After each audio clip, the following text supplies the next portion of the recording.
alarmed me. Might be 9, I don't know. Might be 9.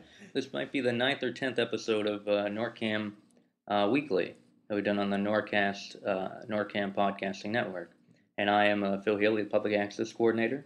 And with me, as always, Jason Smith, Government Access Coordinator. That was a good clearing. That was a good radio voice clear. It's a special episode. Special occasion.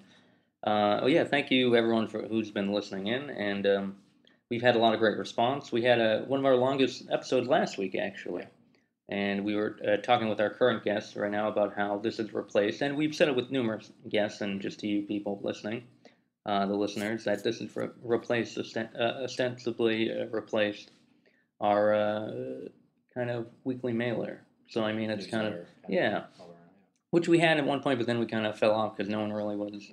It certainly takes a lot more time and effort to do a newsletter, but it's kind of current. We're doing this Friday, and it'll be up in an hour or two, and kind of keep up to date with what's going on around here. Yeah, it's more us as well. Like, our personalities come through, they shine through, and it's also the medium kind of speaks to what we are anyway, so we can, we preach so that we can teach you all about this stuff, be it new media or old media. We're here to kind of have you learn it real good, or well, however you want to put it. I've never graduated school, but let's. Anything new, crazy off the bat you want to throw out there?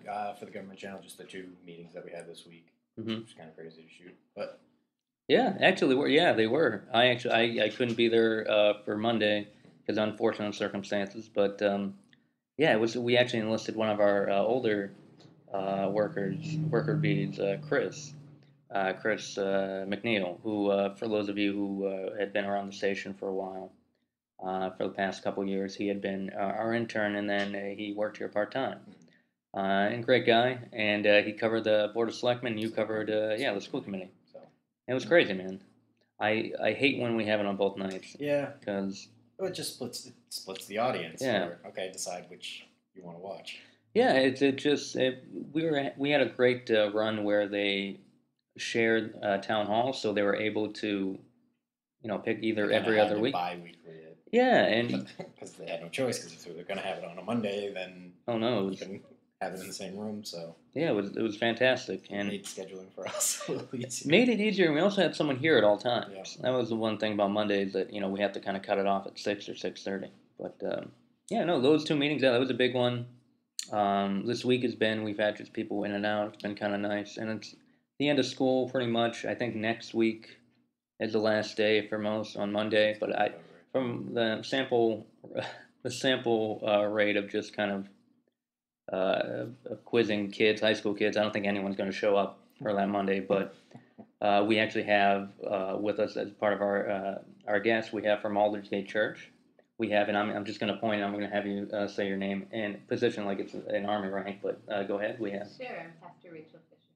Hello, and with. I'm Noah Spicer. In addition to a member, I am the head usher at the church.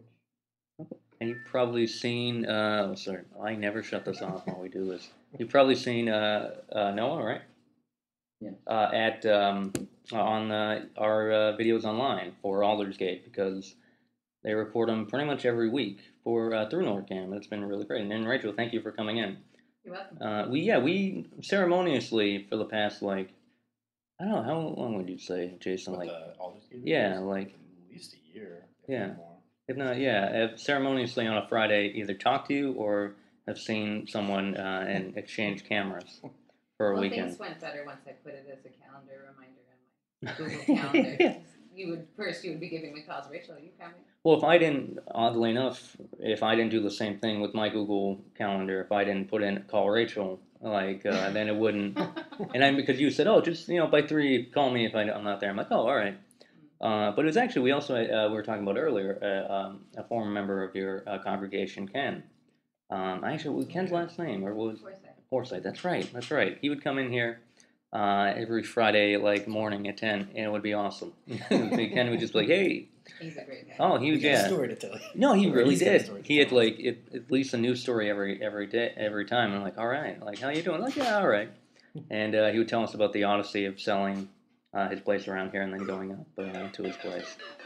My phone's everywhere. I will shut this off right now. Well, yeah, no, it's great. We've met a lot of great people, Rob and Holly, who videotape um, the sermons. And I thought the sermons would that be the correct or? Sure. Okay. That works. I don't, yeah, because what would be the correct? We call them sermons. Oh, sermons. Some okay. people call them homilies as well. Oh, all right. Whatever. Yeah, teaching in other churches. Yeah. Oh, fair enough. Yeah, it's the 12 and a half most exciting minutes of the morning. Yeah. Oh, good. Case. Yeah, and then the rest is just kind of easy breezy. That's right. Yeah. Well, no, as an usher, have you gone into any crazy usher situation? Or has there been any? Oh, well, nothing that I think you'd make into a movie. But you'd be surprised, But my one of the other ushers, a former Marine, Hugh Connor. It's always an adventure going up there with him. You never know if he's gonna take the wrong turn or if he's gonna completely miss the song or go the other direction. But other than that, not a ton of excitement. So he sounds like a renegade, this fellow. I think you could certainly say that. All right, fair enough. Well, no, that's very great. I automatically go into movie making mode where I just see like the slow motion of you just, is he going to move left or right? And then just like slowly as you go, no. But yeah, no, it's I don't know the actual number of services we have up there, but there are a good amount. And I remember talking to a lot of people who are both not a member of NORCAM, and I see kind of because I live in town, and Jason as well. How we see at meetings like at school committee or selectmen meetings, they're like, oh, we watch all the stuff online, and you had told me like, oh yeah, some people halfway in the middle of, like your family. My brother, lives in North Dakota, and he loves to watch it because he not only, of course, for the excellent preaching and the great ushering drama every week, but because he can see his nieces and nephews. Oh, no, that's awesome. Yeah, so he can see them because he only gets here a couple times a year. Yeah, we get that a lot from people who just the graduation we just shot a couple weeks ago. People already call like, oh, can we let us know when it's on YouTube or when we get a copy, because people they have grandparents or other relatives who around the U.S. or even around the world who are just hanging about. No, that's a cool thing. You take the URL, drop it on your Facebook. Hey, look, Billy graduated. Yeah, just another tool to just get the message out there and show people what's going on. But what is what is going on with Aldersgate this summer? What are you guys up to? Well, summer officially starts at Aldersgate in July and August. We've changed to 10 o'clock worship hour instead of 10:30 because people got stuff to do, and also it gets hot. Yeah. So we start in July. But the most exciting thing that I look forward to every summer this year for the 11th year is that the church will send a mission team out to Machias, Maine. We learned. I've been at the church 13 years, and I'd just been at the church a year or so when a missionary came through and was talking about Washington County, Maine being the poorest county in New England, the highest unemployment rate, and that county has a lot of blueberries around this time of year, coming into the summer, and so people are employed seasonally, but then sometimes in the winter don't have much employment. So it's a pretty impoverished area, and there's material need for the people who live there, and then also there's people who come through, the migrant workers who come through to harvest the blueberries. And so there's a mission that's set up there, and it's not just we're a United Methodist Church. It's not just United Methodist, but a bunch of like-minded folks up there who just want to help. And so what they do is they interview local people. Usually, it'll be seniors or single moms, people like that who have a need for home repair, but just can't afford to do it. And so the mission teams come up and do the home repair during the daytime. So, we swing hammers and paintbrushes and things like that. And then in the evenings, at least usually about one evening in the week, we'll go out to a migrant camp and hand out, soap, toothbrushes, blankets, things like that are needed.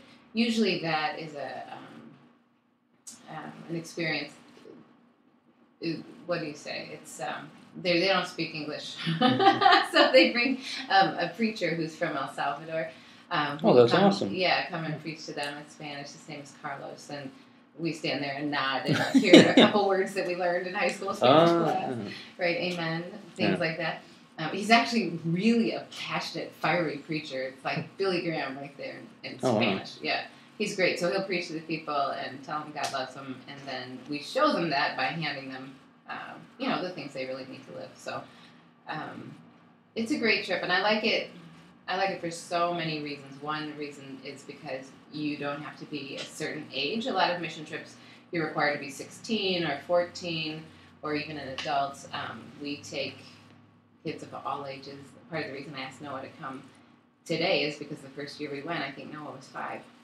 Oh, wow, really? Yeah, he was a little guy, and I remember seeing him, I have a picture of him standing up on a ladder with a little white paintbrush, helping out, because you can, even at that age, there's work that's appropriate to your age level.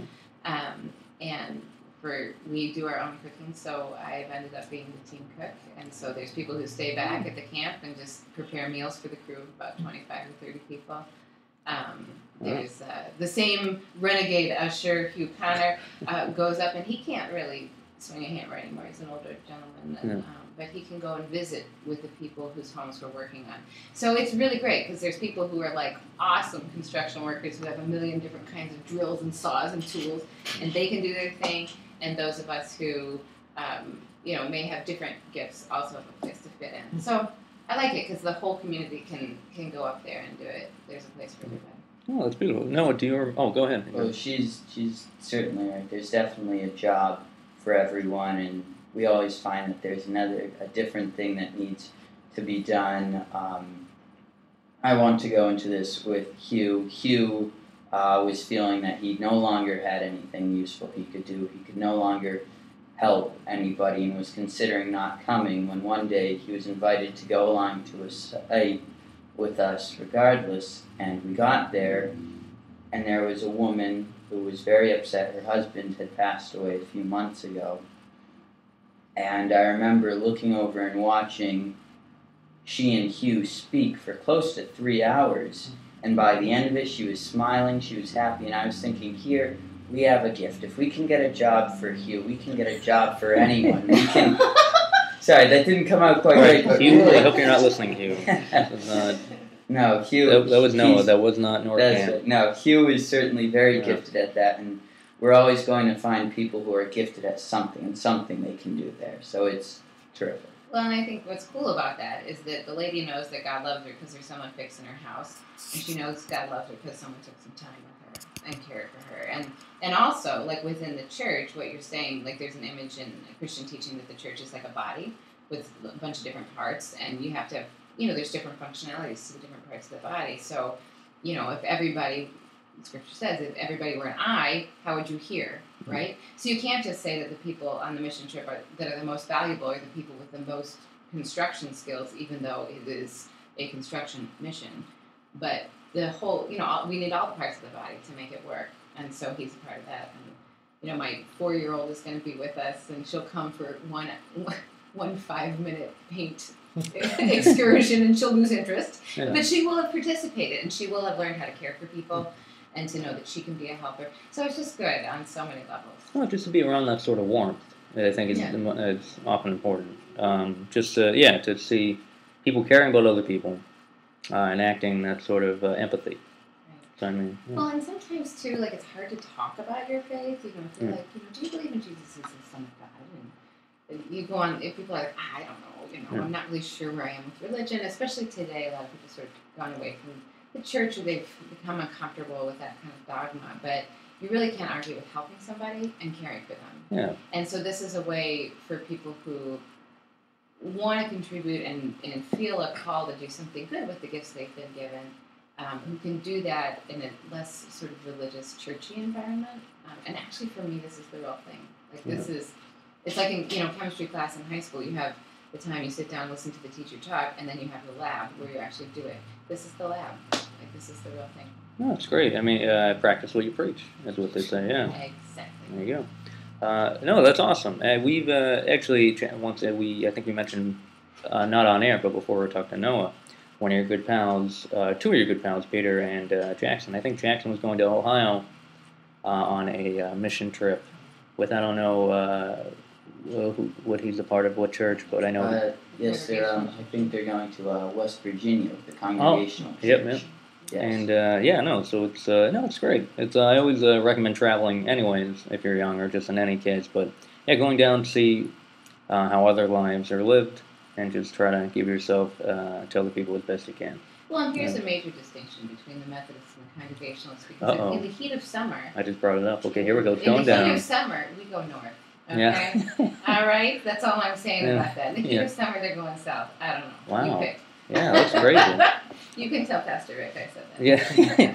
Yeah. Shots fired. Let's call that out. No, that sounds great. And so anything, you talk about you being the cook for all these workers, or most of them. And I'm sure you have an assembly line of cooks that you probably use, here's a plug, for your pancake breakfast that you usually do, which you're not doing this summer per se, but it's coming back in the fall. Is that how that works? Right. We always take 2 months off from a monthly breakfast in the summer, just because it's good to have a break so that we can be refreshed, and so many people are traveling in a way, including our crew, but also the guests that would come for breakfast. So we'll start again on September 12th. That'll be the first free breakfast of the fall. That will be green eggs and ham breakfast. So we have the hat in the hat, and green eggs and ham and everything else. Last year we pushed hard. We thought we were going to set a new record. We're going to have 100 people at the breakfast. It's going to be fantastic. Everyone eating for free. Phenomenal. And we pushed so hard we got 180 people. Wow. It was awesome. That's amazing. Yeah. So this last breakfast in June, the capstone, I think we had almost 130, which is really good. It's just been, that's a great... And this is this is another lab. This is another real experience of the love of God, because it's people using their gifts to help show people that God loves them, and feed people, which is a very practical, tangible way of helping, and then provide community and provide opportunities for service. So, yeah. Well, I mean, thanks for mentioning the breakfast. Oh no, and all you guys do. I mean, I've said it to you, and I've said it to other people, kind of without flinching. I mean, I'm a secular humanist in its own right, whatever that may mean, but. I'm always, it warms my heart, wells tears in my eyes that you have people in the community doing stuff for the community and other communities. I think that's what's the most important thing, the thing you draw together as human beings, to come together and, spread that love. And keep the hate a little to the left. Don't let that, I mean, but, as a human being, just help out and do what you can. And what was it, back to Hugh, when just talking to people and having a lendful ear. That's right. Yeah, it's it's also like a rant because he's an older gentleman, older Marine. Is that one? Yes. Yeah. So I'm sure he's got a bunch of tales he can tell, and he tells them over and over. But he certainly has a gift for talking and telling stories. Yeah. A big gift. Well, yeah, very, very well. We should have read him. Actually, yeah. Actually, you know what? You really should. We should meet him, yeah. Sometime in the future, and he would love it, and it would be your very longest podcast. But he has got so many great stories. He was in Vietnam. Oh, nice. No, that sounds very, very cool. Anything else going on this summer that you want to mention? Because I know you guys always have something going on. Yeah, well, there's a food related too, which I always admire. I know. Well, food, we do have Sunday, which you may guess is an ice cream Sunday. Oh, that's going to be in August. We haven't set the date, so you just kind of have to come all August if you yeah, sure. you will hit Sunday. Yeah. But no, non-food related. I'm really proud of a cool idea for this summer that the youth group is helping to lead. What we're calling VBS, which normally stands for Vacation Bible School on Sunday mornings, but because our youth group is called the Velociraptors, and after the dinosaur, obviously, because of all the dinosaurs in the Bible. Or the bird, if you want to know. Yeah. I don't know. It's a long story. But, so it's Velociraptors Bible School, and the youth are helping to lead the little kids, just in the whatever Sunday morning activities and lessons and stuff. Cool. I thought that was a very smart thing of the leaders to bring the youth in to help teach. The younger ones. So that's every Sunday during church. Right. Well, I mean, we're. I know you're up against the clock a little bit, so I will kind of wrap it up a little bit. But a lot of anything else you'd like to mention about Aldersgate, or I just think our music team. I couldn't do this and not mention that they are absolutely off the hook. They are phenomenal. They can do anything, and everything they do is awesome. And I'm speaking in real big superlatives, but I mean it. I just. Well, you wouldn't be doing your job if you weren't. Yeah, no, this is this is an honest assessment. They just love what they do. They are awesome. Oh, yeah. And you can watch. You can go and see them live in person. At what is your address? It's 235 Park Street in North Reading. Ah, there you go. And every Sunday and the summer hours are, what was it? You would sit at the top. 10 o'clock. 10 o'clock, all right. And then September 13th, we'll go back to 10:30. Oh, okay. Oh, good. And you can catch all their older services online. And usually we're about 50 videos on. Oh, you did? Wow. Yeah. Wow. Jason is on top of it. Wow, which is fantastic if you think about it. All volunteer based. And Rob and Holly, I have to say thank you to them, and obviously thank you guys for being here and just being a part of NorCam. We always love having the community. We love being a part of the community. We are a part of it inherently, but it's good when you practice or when you have the lab, which I consider taping all this stuff the lab. And know anything you'd like to say just in general, or just dispel any rumors that have been floating around about you, because we have listeners waiting to hear.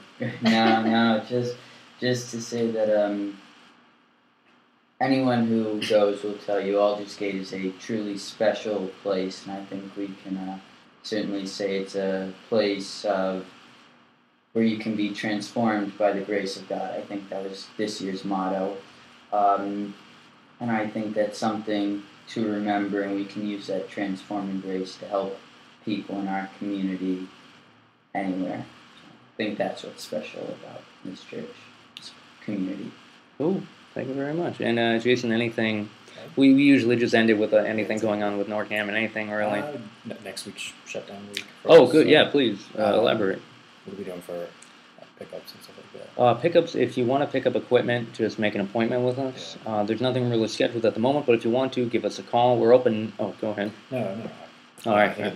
9 to 5, I believe, is Monday through Thursday. Close Friday. And observance. Yeah. Yeah, and I do. We're watching out for the 4th. Make sure it's there. No, but and everyone have a nice, happy 4th of July. We'll probably have our next episode. I think will be the 7th, because I'll actually be on vacation as well. I'll be back until Tuesday. So and we'll have Mel Webster of the school committee on. So last week's episode was Danielle. Youth services were on a roll here with Aldersgate, and we'll have a school committee. Yeah. All right. Well. Sometime in the future, Hugh. Oh yeah, Hugh, and we're gonna have just Hugh here telling us how it is and tell me to cut my hair, all that stuff. I'm sure we'll get to that. I'm just to listen to that one. I heard Vietnam Vet. I'm like, oh yeah, he'll probably tell me. That's usually how it goes. He used to have long hair. Well, I mean, it's the '60s. Come on. But all right, yeah. Thank you guys for coming, and we'll see you next time.